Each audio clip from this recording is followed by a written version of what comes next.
Hi, everyone. Good afternoon. Thank you for joining us, Pam and myself. Nancy is not here, in case you were wondering where Nancy is. She is not here.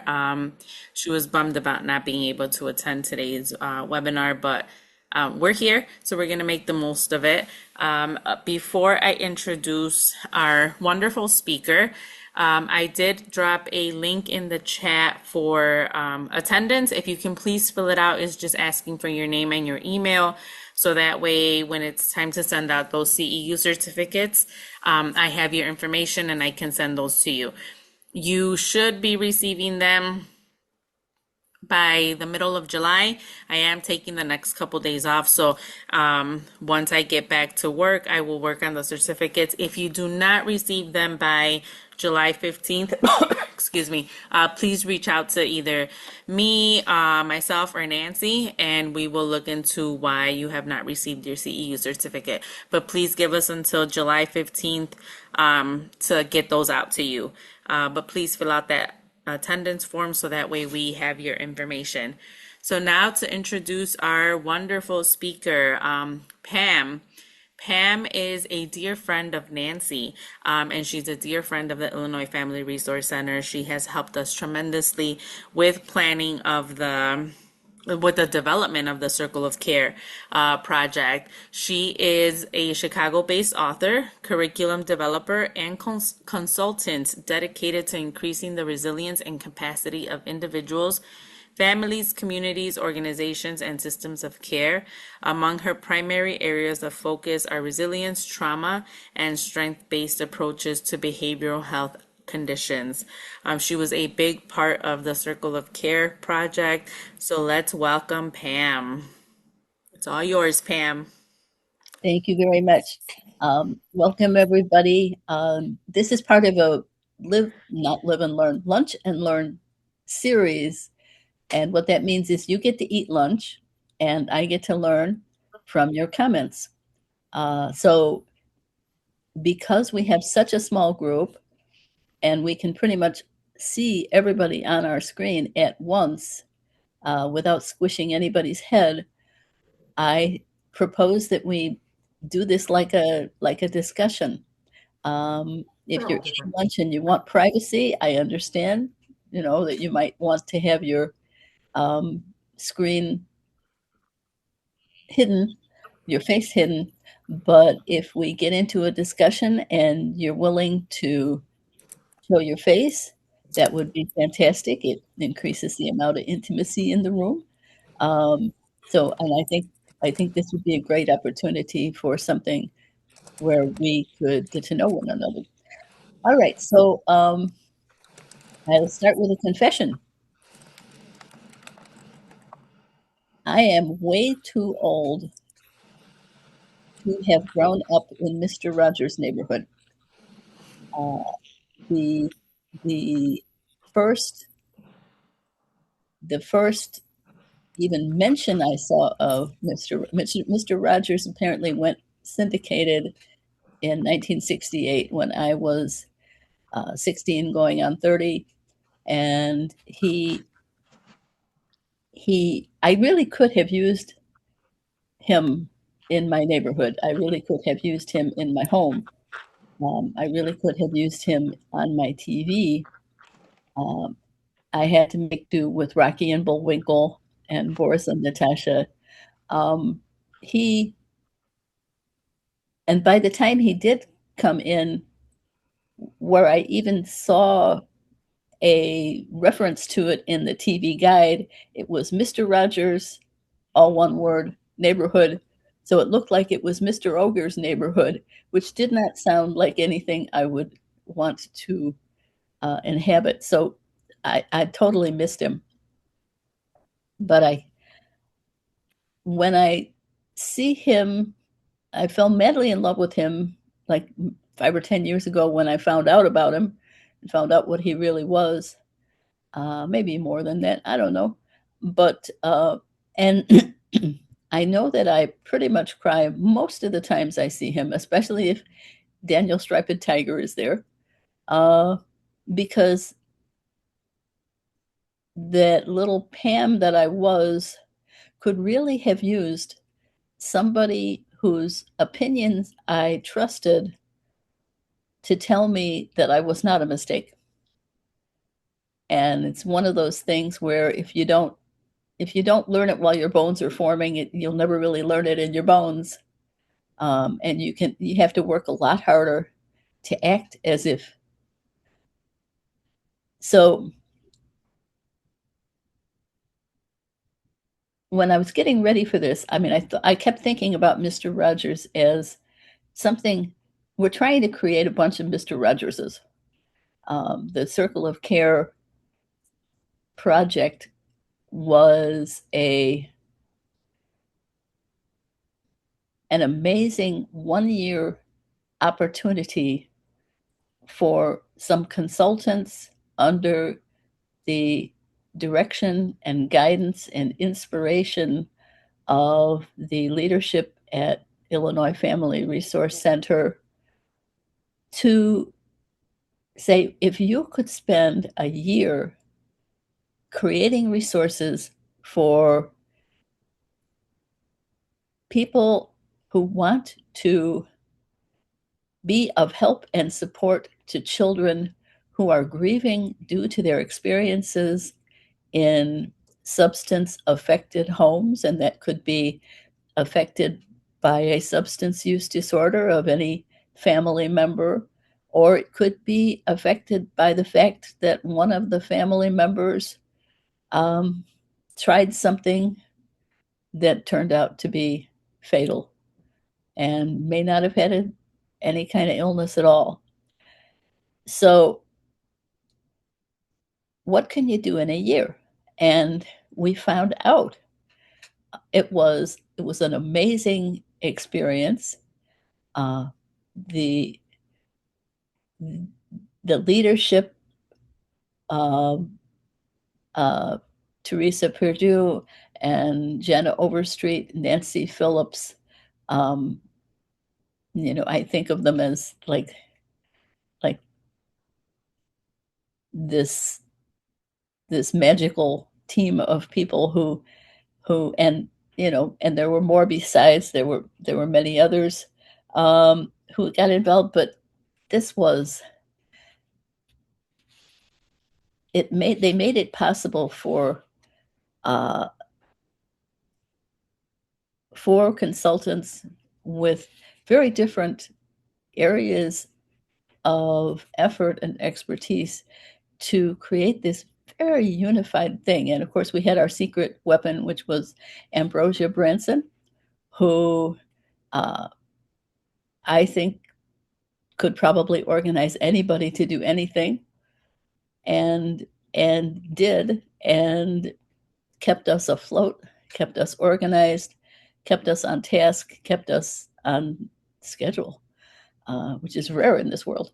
So it was a wonderful experience.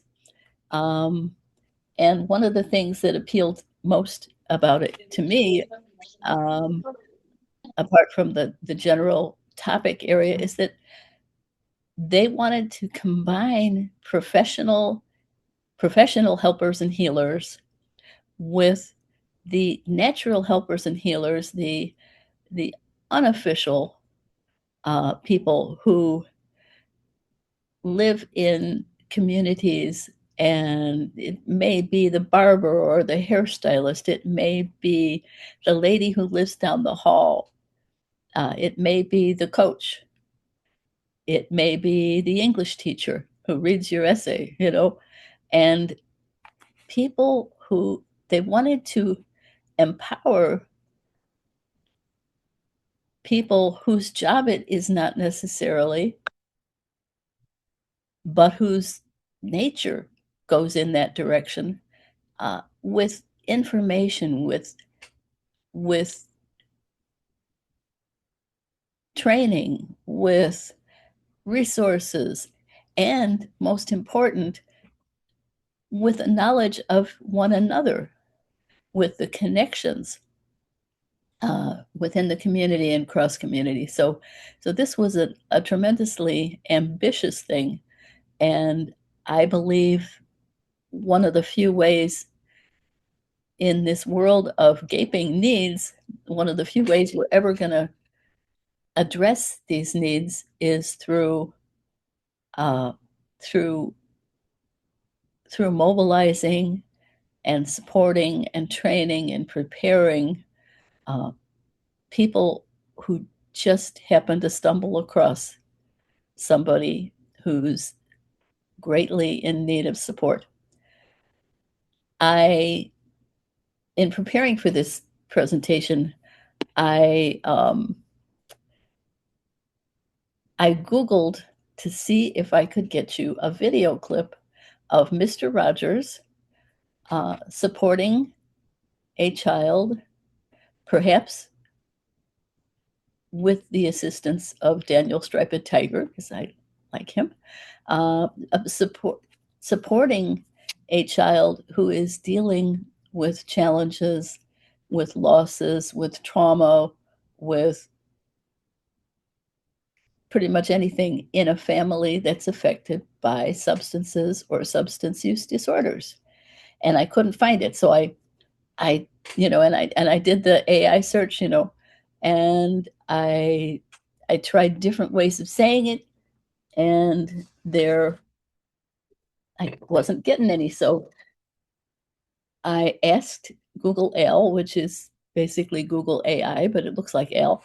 I asked Google AI, did Mr. Rogers ever do any videos, any footage of him or any of his folks supporting a child who lives in an addicted family? And here is what he said to me, and I quote, "No, there are no video clips from Mr. Rogers' neighborhood where Fred Rogers directly addresses living in a family with substance abuse, alcoholism, or drug addiction. While the show tackled incredibly heavy topics, including divorce, racism, war, and death, Fred Rogers kept the subject matter strictly bounded by what his team of child psychologists felt a preschool-aged audience could safely process on television without a parent present." So that's the answer to that. Now, of course, raises a couple more questions like, is it safe to be with the parent? Is it safe to have the parent present when you talk about that subject? And very often it is not. Um, and is it safe for the child to be in some homes? No, I mean, there's no place the child would rather be, because the child may love the parents tremendously and the parents may love the child tremendously, but safe? I don't know about safe. Not always. So this interesting search result sort of outlined for me what is one of the greatest challenges in our fields, our many fields, our communities need to help children who are experiencing grief in the context of substance affected homes, because we adults as a species are not very good at understanding, recognizing, or supporting the needs of children in general who um, who are experiencing grief. This is a difficult subject for us, um, but but it's even harder when you have something as heavily stigmatized as substance use disorders thrown into the mix, or overdose thrown into the mix. Um, so, so this is one of the challenges. There are a lot of things about stigma, a lot of things that stigma does. Probably, I'm sure everybody knows what stigma is, but we're supposed to define these things. Basically, attitudes and hold on, I got to do this.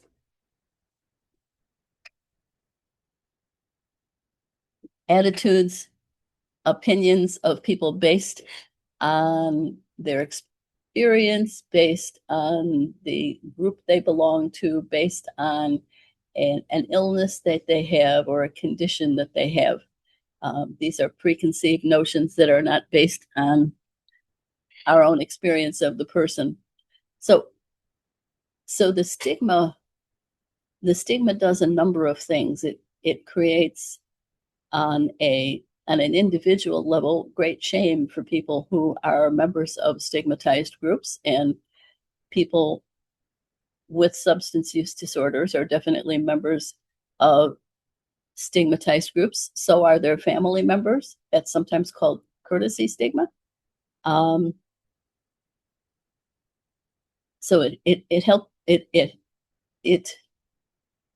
it causes great shame for individuals, and pretty much all of us were raised to stigmatize people with substance use disorder. So if we experience those in our own lives, we're going to stigmatize ourselves pretty heavily.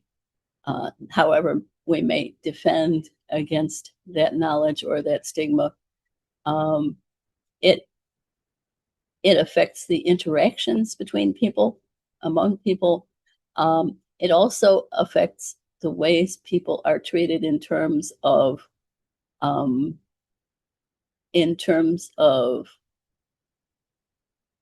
opportunity, so that people have a lot less options sometimes. I mean, the thing that comes to mind is for things like organ transplants, having having an addictive process, and there are laws that discriminate. Also, if we have any other often stigmatized characteristics, such as membership in a stigmatized racial group or cultural group, being divorced, being if you happen to have an addiction, particularly an opioid addiction, and also be a woman with children, or heaven forbid, a pregnant woman, you're going to get a lot of extra stigma. And then when there is stigma connected with the healthcare system, sometimes the protocols around things like pain management break down. Sometimes the protocols around things like medication-assisted treatment are also misled, shall we say. So a lot of these things, stigma leads to isolation, and grief is most effectively experienced when we are in community. We need other people in order to heal, and stigma attacks connection. So those are some of the things that make it difficult. So our work as consultants on the circle of care had to be informed by all of these difficult things, all of the difficult forms of grief, because children in substance affected families are grieving already before somebody dies. So that, yes, this project kind of embraced a dual reality, one that children in substance affected families are more likely to encounter, or I don't know, because that implies statistics, and I don't have any statistics, or I try to avoid them, but there is more danger. Certainly, there is more health risk. There is more danger where there are street drugs. You don't know what's in it. So there's more danger. There's more, there are more risks. So there's that. The children are more likely to lose people they love dearly. But even before that happens, children in substance affected families, as particularly families that are affected by substance use disorders, grieve a lot. They lose a lot. They may lose their childhood. They may lose their freedom of thought when they are told they have to think a certain way. They may lose their sense of hope. They may lose their sense of having a future. There are a lot of things, and I know you'll tell me more about them than I am thinking at this point, but there's already a lot of grief. So this is a combination. I'd like to ask you at this point, and you do not have to raise your hands, just unmute yourself. You don't even have to show your face. You can if you want.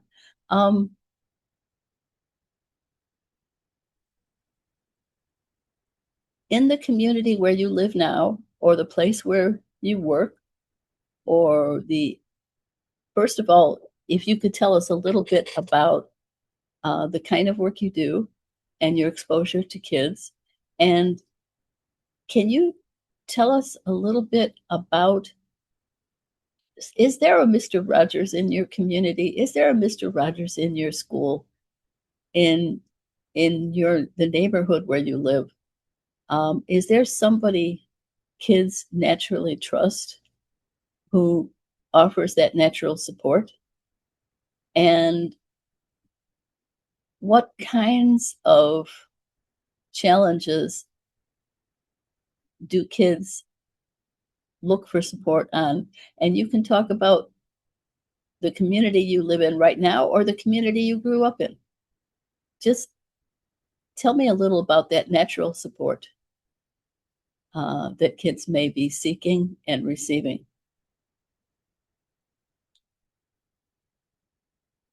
Don't need to raise your hand. Don't need to, just unmute.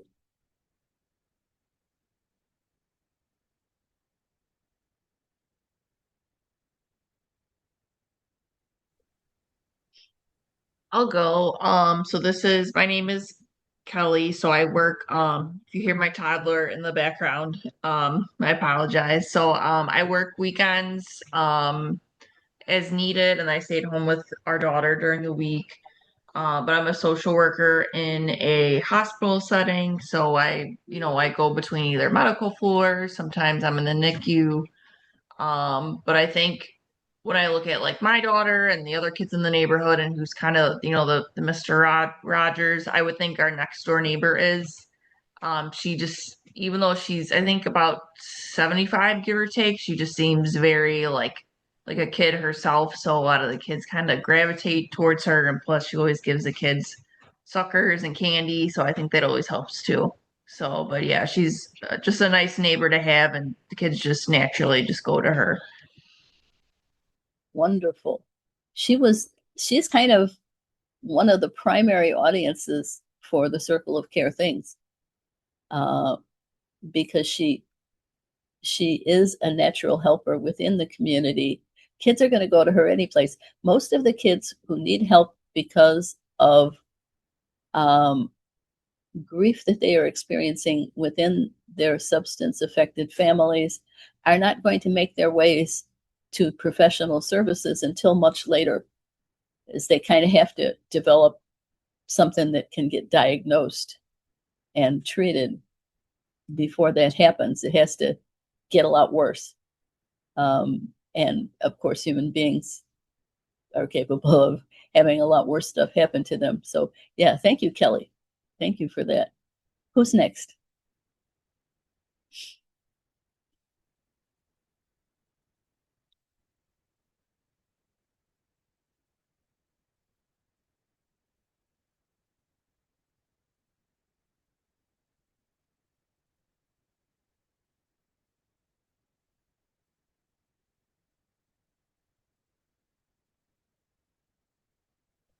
Can you kind of rephrase the question? Yeah. First of all, want to know a little about you and what you do. But also, are there natural helpers in the community you live in now or work in now, or the community you grew up in, who would be likely, who kids would be likely to approach, or who would be likely to spot kids who needed extra support before they reach the point where they are going to be referred for services? Okay. So I'm Bobby. I am from Illinois. I I work on a mobile crisis response unit or team. Um, I would say that I know a few principals that are really great at spotting kids that are on their way to crisis that could use a little guidance before that, before they have to actually get into services. So, like, I would say there's probably three principals. We're not in a very big town. There's probably three principals out of like probably 15 schools so that I would say that I really think that are great about that and they're very engaged in the children.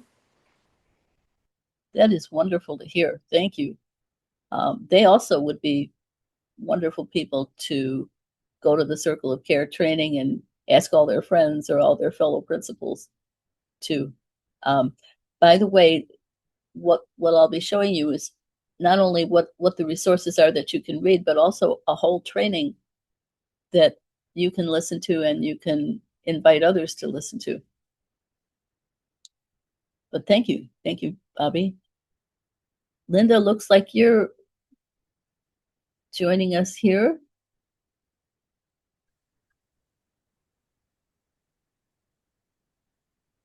Who would be the next person who would like to tell us a little about yourself and about your community or your place of work, your neighborhood or whatever, and the people in that community who tend to notice when kids need more help or kids just naturally approach them?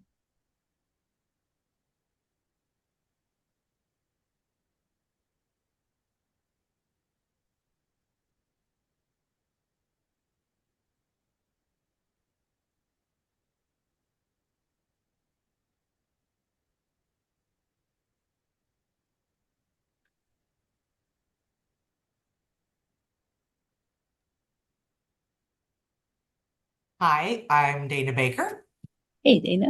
and I'm in Olney, Illinois, and I am executive director of Mentor Richland County. We used to be Big Brothers Big Sisters for 30 plus years, and I've been here 20. So we provide one-to-one youth mentoring services in 4 schools in our area.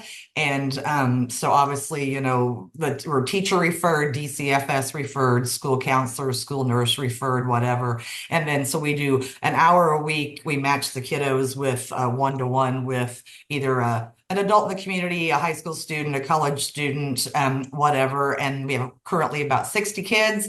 And we also do wraparound services. We do like food insecurity. And if we have a special fund that if a kiddo needs, you know, a bed, bedding, new shoes, sign up for soccer or baseball registration, that kind of thing, or for equipment, we help them with that as well. So just kind of, yeah, that's what we do. Magnificent. Magnificent. Do you have people in the community who are kind of your frequent flyers that they often will spot kids who need some help? Basically our school district or DCFS is kind of, yeah, that would be that. And then of course we have many families where we serve, you know, multiple kids, you know, they may have 3, 4, 5 kiddos in the same family. So it's kind of generational. We've got a couple of families that, you know, we've served their parents and now we're serving their kids. Wonderful. So yeah. Wonderful. Thank you. Thank you, Dana. Mm-hmm. Who's next?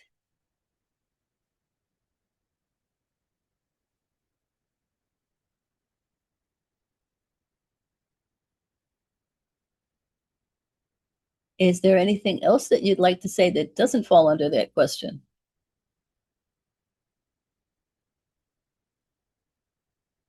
Maybe anything you were hoping to get from this session?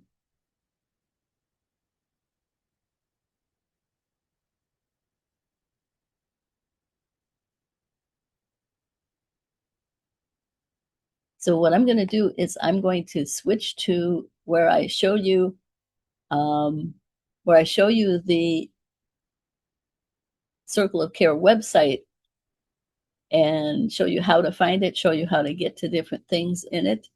And please consider this a time when anybody can interrupt at any point with a question or a comment or a suggestion or anything, navigation advice. I'm going to share my screen. I'm going to show you how to get into it, because if you heard about the Circle of Care and you didn't know how to get into it, here's how to get into it. The resources, the year has ended. It was the year from July 1st, 2025. Was it 2020? No, wait. Which year was it? I'm bad at numbers. It was 2024 to 2025. 2024. I knew it was a while ago, yes. Till June 30th, 2025. Mhm. A year's intensive work. And then we were so crazy, we ended up writing something else after we had finished all of our deliverables. Stupid. But we're glad we did it. Okay, share screen, entire screen. I'm going to share my screen and you should see this. And now I'm going to go over here for a regular old Google search. I've got Illinois Family Resources. If you do not have the email, you can look under here. If you search under Illinois Family Resources, you will get these things, and you just click Circle of Care, and there you are. This is the beginning of it. I will show you our. Let's see. I'm going to stop sharing for a minute. I'm going to make sure that I have. I'm going to make sure that I have shared not only my screen, but also audio. Okay, there we go. Like allow, okay. Now we go, and now we share.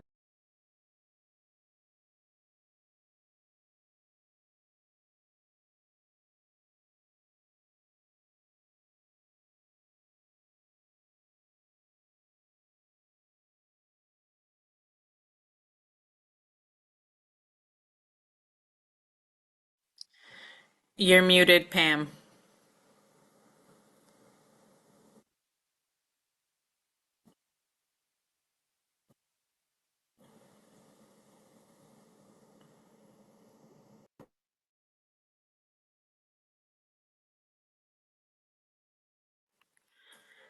Still muted. Unmute. I do not know how. Okay, am I muted now? Now we can hear you now. Thank you. Thank you. I don't know why it is doing these things. I don't know why it muted me. So I'm stopping that. I've never had that happen before. I'm going to share again. If I get muted again, it's because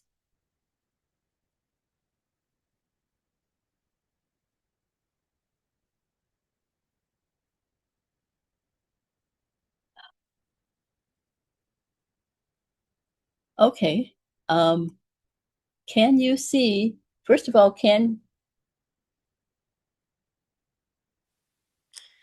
If you're sharing, we can't see your screen. okay.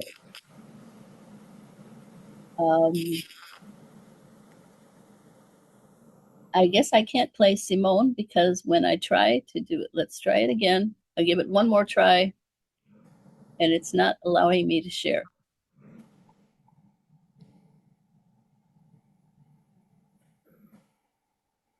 Are you, is that something on your end or? No, it should be on your end because you're sharing the screen. It should let you share the audio and the screen. Right. And it has done that many times. So would you check your Zoom settings to Yeah. give me permission to share? Thank you.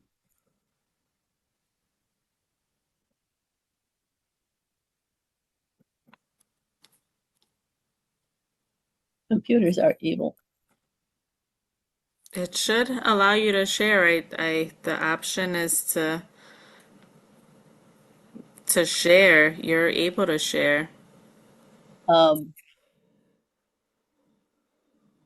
I don't want to put, oh wait, it's recording. I don't want to put people through this. Would you be willing to share your screen and go through the various, Yeah. because You it's can not, just guide me on where you want me to go, yeah, and yeah, I'll share. yeah, it's not letting me do that at all. Let me.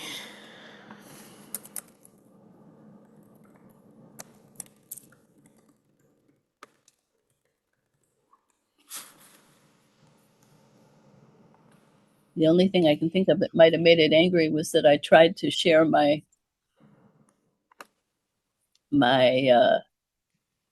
audio as well. Wonderful, thank you.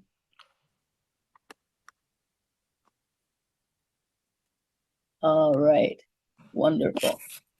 So what would happen if you were to Play try it.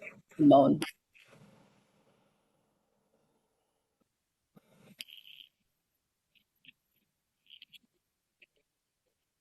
Okay, so it's not Can letting you. You can't hear the audio? No, can't hear the audio. So Mm. might as well stop doing Simone. Okay. Simone is haunted. Okay, so it goes after Simone. We have go down the screen a bit, and we have program components. Basically, there's a resource toolkit, comfort bags for kids. Go down some more. Grief support services directory, the most popular of our things in terms of people using it in the time since we promoted it. Threads of Hope training. This is a full 9-hour training by the best trainer imaginable. Well, that's a little extreme, but she's completely wonderful. Jessica Porte. The Grief Support Services Directory was created by Megan Reagan. And then down from there, there's the Handle with Care initiative, some information on the Handle with Care initiative, which is as it says, partnership with between law enforcement, educators, and mental health providers. So we will get to that. Let's go up a little bit. So the first thing on the resource toolkit, I will show you how to, yes, thank you. I will show you how to find something in there. We've got a little introduction to the whole thing, and then it gets down to there are some new resources. Here we have various categories of resources. We have for little kids. The first one is an interactive guide for activities and interventions for professionals and families. My Circle, My Colors is a coloring book for healing for children. the story of the Circle of Care. That's something that we all wrote at the end of the year because we didn't want to stop. Then we have 3 collections by children's ages, very young children, grade school children, and teens. Let's look at one of those collections. Yep, very young children. It's my favorite of the photos, Noodle Girl.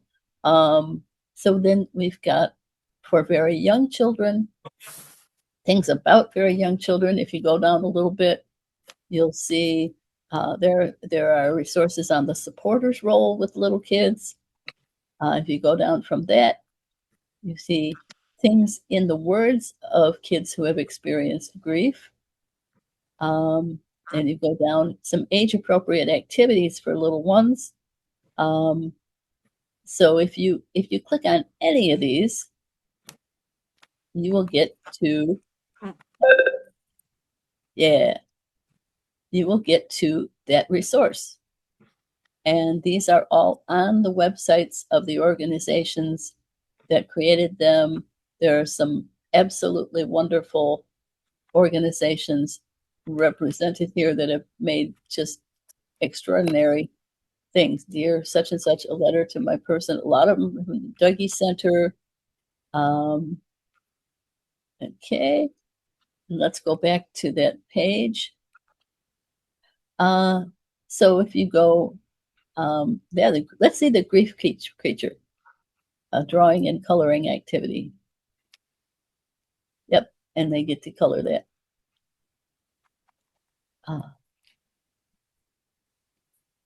So let's go back to that page we were at, where it has all the things for young children. Now let's say I don't want things on young children. I want something else in this.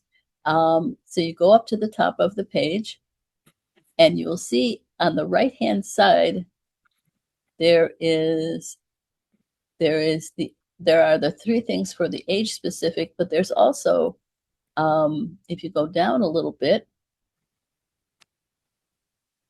there's the whole resource, the whole thing. Let's say I want to try something else out in the resource toolkit. Let's go to the resource toolkit, and you find that there. You get back to the main page for the toolkit, and if you go down, you can see that there are all kinds of other categories of resources beyond the age specific. There is, complicated. There is expanding the resources, being more inclusive. There is children's books on loss, grief, and healing. We have a lot of books on those things. Okay, so, and you just press on what you want. Let's go up to the top again. And let's say, okay, well, that's all very good, but I need a grief support services directory. So that 4th one down is grief support services directory. And let's look for services. Let's pick a county. Somebody shout out the county that you want to know about. You can even put it up on there, or why don't you just click on one, Christina? All right, let's do Cook. Let's do Cook. Lots of resources there. And you go down a little bit, and you can include neighboring counties, but let's not. Look at all the people, all the things in Cook County. Lots of resources, and this is something that in the landscape analysis for this, Megan Reagan emphasized that while Cook County may have most of the people, the downstate counties, particularly in southern Illinois, do not have resources anywhere near what they should, anywhere near what is appropriate for the level of need and the level of challenge there. If you do another search, And sorry, Pam. And also, I wanted to point out you can submit if you know or you work with grief support services that your agency offers these types of services, you can always submit your information, or if you know some an agency that offers these supports, you can submit their information so that they can be added to the directory. Absolutely. A very important, let's look at the lowest down state county. If we go back to that Let's see. grief support services directory, yeah. If we go down way down south, and let's see what happens in Alexander County or something. All right. How many resources are there? One. Yeah, this is not good because there's a lot of driving between that and the next bunch of services. That's why you can tell it, I want to include neighboring counties, or I want to include statewide results or something like that. No results found. So this is not easy. Let's go to the Threads of Hope training. So we need people to go through this. We need people of all counties to go through this and to go through that services directory and add more resources, or start more resources, get lots of funding to do that. So here are the videos from the training. There is no person I can think of whom I would have trusted more when I was a kid than Jessica Forte. She is alive. She is hugely knowledgeable. She is coming from experience and considerable learning, and she is engaging. And all of these things are just sitting out there. They are working on ways of getting CEUs for people who complete the online video training. So watch for news about that. This is Are there going to be CEUs from the ICB as well? We're working on that. Hopefully, with this year's budget, we will be able to look into CEUs for that for ICB. But as of right Wonderful. now, no. But we're working on it. Trust us, we are working on it. Thank you. Mhm. And there on the right, you see a whole bunch of, you can get the handouts from the training. You can get handouts in Spanish. You get them in English. You can get those books that Jessica created, the My Circle, My Colors, and the activities for the intervention activities, which Christina is calling up now. You can get those in English or in Spanish. She's just absolutely amazing. So this is a gold mine and needs to have, let's look at, go down a little bit. Comfort bags for kids. Now, do we have any comfort bags for kids left? I believe that we do not. We have a very limited amount left. So we only have the ones that were agencies requested some but never picked up. So we do have some left. So if you do need some, because you work with children, you can email us and see if we can accommodate your needs, to provide you with those comfort bags. And comfort bags include things like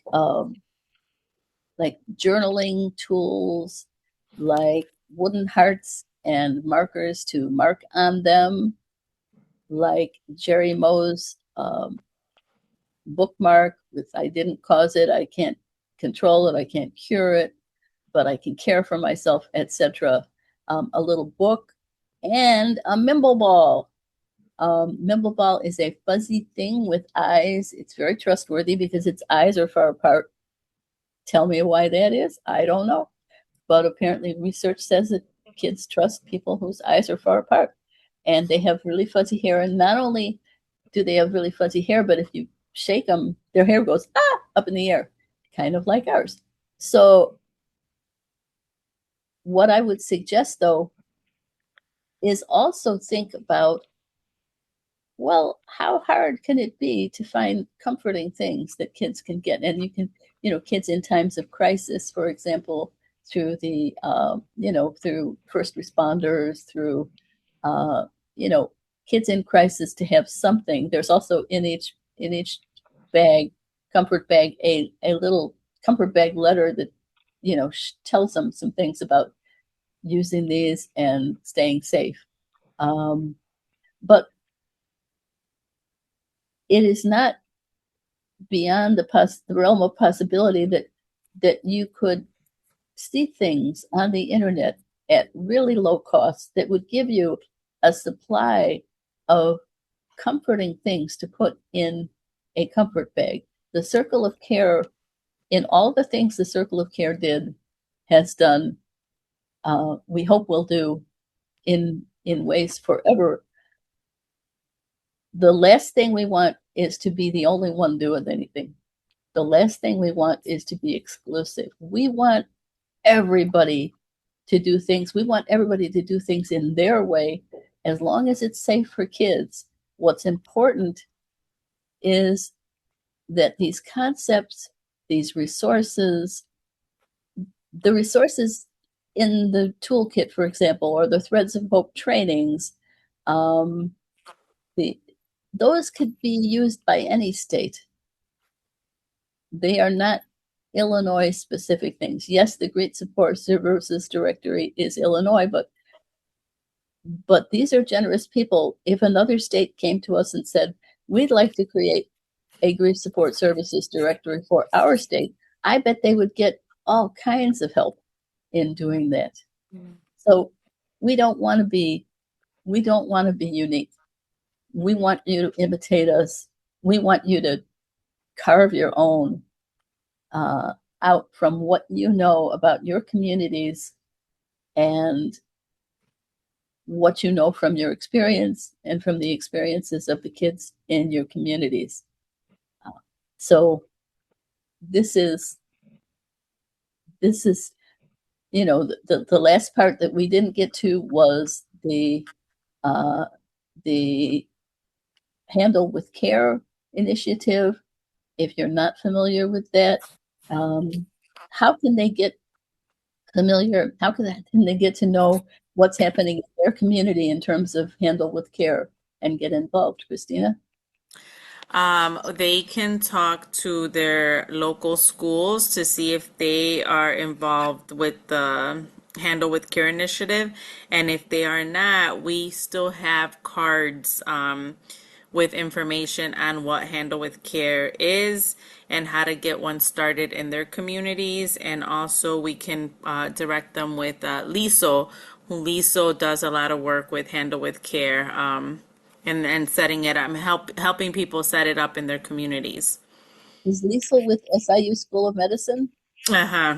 Okay, SIU School of Medicine is providing resources and coordination for Handle with Care statewide. That's wonderful.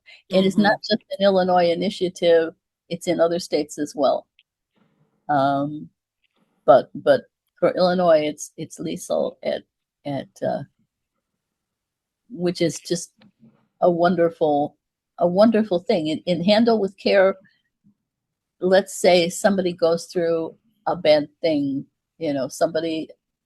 a sibling is lost to an overdose, the family is kind of torn up, and little Jimmy is really kind of shook.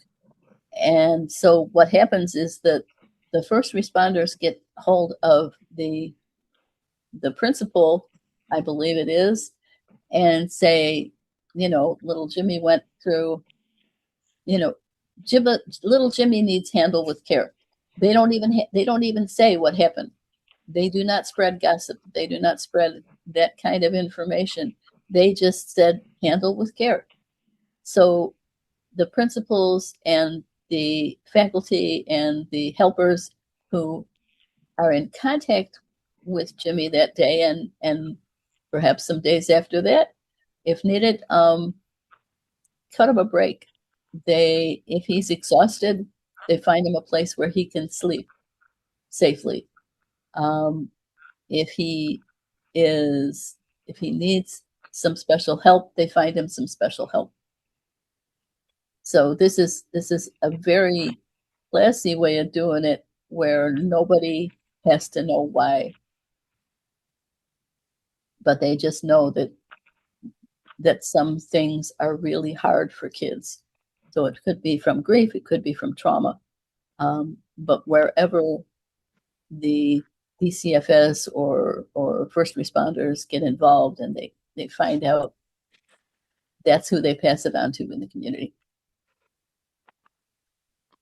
Pam, it's 1 o'clock already. I don't know. We want to be respectful of everybody's time. If you want to keep going, Pam, I'm okay with you I think what sharing more resources. I think we've gone through all of them. I perfectly timed it to end at 1. But but anybody who has any, let's maybe stop sharing your screen and then see if anybody has anything that they want to say. It's kind of been a whirlwind tour. Anything you want to say, anything you want to ask of either Christina or me?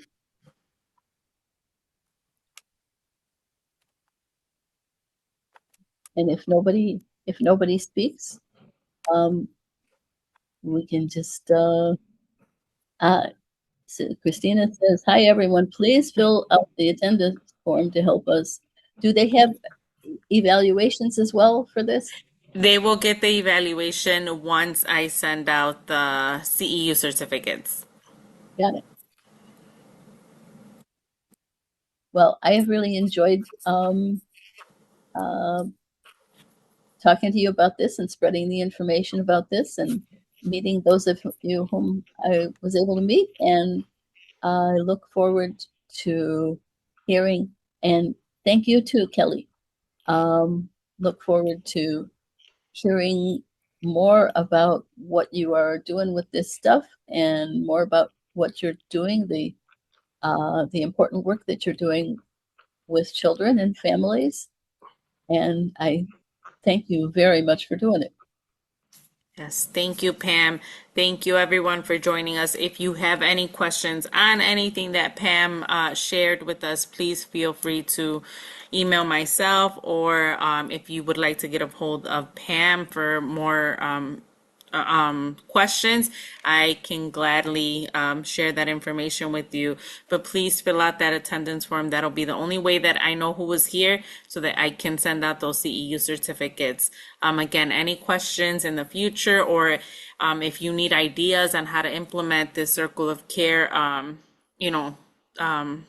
resources in your community or with the children that you work with, please feel free to reach out. All of our services are free. We can direct you to different services. If we don't know the answer, we can help direct you to the person who does know the answer. So please feel free to reach out. Thank you, everyone. Thank you, Christine.